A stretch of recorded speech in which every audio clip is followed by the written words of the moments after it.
Sabe, existe um padrão, quase um segredo, escondido na maioria das histórias que a gente adora, desde os épicos antigos até a ficção de hoje.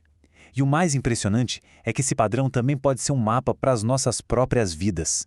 Pode parecer um grupo bem diferente, né? Mas a verdade é que todos eles seguem o mesmo modelo de transformação, um roteiro secreto, por assim dizer. Bom, o primeiro passo em qualquer jornada é descobrir o que move essa história. E isso, invariavelmente, começa com a descoberta da própria voz. Mas, olha, quando falamos em voz aqui, não é só sobre o ato de falar, sabe? É algo bem mais profundo.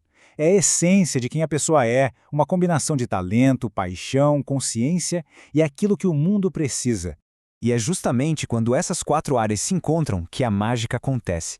Imagina só, o talento natural de alguém atendendo a uma necessidade real do mundo, tudo isso sendo movido por uma paixão e guiado por uma bússola moral. É aí que uma voz poderosa e única é forjada. Um exemplo perfeito disso é a Malala Yousafzai. A voz dela surgiu exatamente desse alinhamento, a coragem que ela tinha, a necessidade gritante da comunidade dela e uma consciência que nunca se abalou. Certo, mas como é que isso funciona na prática? Vamos dar uma olhada no nosso primeiro caso, uma história clássica de uma rebelião silenciosa. Essa é a história de alguém que teve a voz completamente silenciada, sabe? Pela insegurança, pela pressão, pelas expectativas dos outros.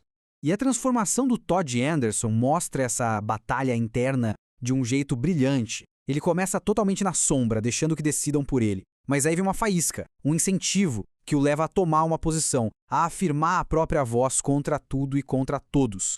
Agora vamos para um tipo de jornada bem diferente. Uma que sai de um lugar pequeno e seguro para um mundo vasto e cheio de perigos. A história do Frodo Bolseiro já começa com esse contraste enorme entre o mundo comum dele, super pacífico, e a missão perigosíssima que ele precisa encarar. E aqui está o ponto-chave. A maior força do Frodo não é nenhuma habilidade física. Não. É a força moral dele. É a consciência que permite que ele resista a um mal que derrubaria qualquer um. Então, a gente tem essas duas histórias. Uma é uma jornada interna, a outra é uma jornada externa. Parecem bem diferentes, né? Mas no fundo, elas são construídas sobre a mesma estrutura. Uma estrutura bem antiga. O mitologista Joseph Campbell fez uma descoberta simplesmente genial. Ele estudou mitos do mundo todo e percebeu que todas as histórias de heróis, desde as mais antigas até os filmes de hoje, compartilham uma estrutura fundamental. E essa é a estrutura. Tudo começa com um chamado. Depois vem a ajuda de um mentor. O herói passa por várias provações, enfrenta um desafio final de vida ou morte e, por fim, retorna para casa, mas completamente transformado. É um modelo que vem sendo usado há séculos. E depois que a gente conhece esse padrão, a gente começa a ver em todo lugar. Em Star Wars, na rebelião dos Jogos Vorazes, na escolha em Matrix.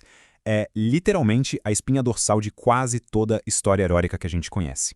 Tá, mas por que isso tudo é importante? Porque isso não é só uma fórmula para contar histórias, é também um mapa para a vida. E isso nos leva a uma reflexão poderosa, né? Trazendo o foco dos personagens para nossa própria experiência. A pergunta que fica é: quem é o herói ou a heroína do nosso projeto de vida? Pensa bem, aqueles personagens com quem a gente se identifica não são só uma distração. Eles funcionam como um guia, um espelho das qualidades que a gente admira e quer desenvolver. E essa frase famosa do Campbell resume a essência da jornada de um jeito perfeito. O crescimento de verdade está em confrontar aquilo que dá mais medo.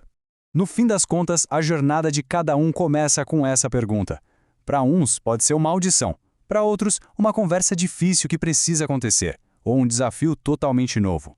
Então, a grande questão é: qual é o nosso chamado para a aventura?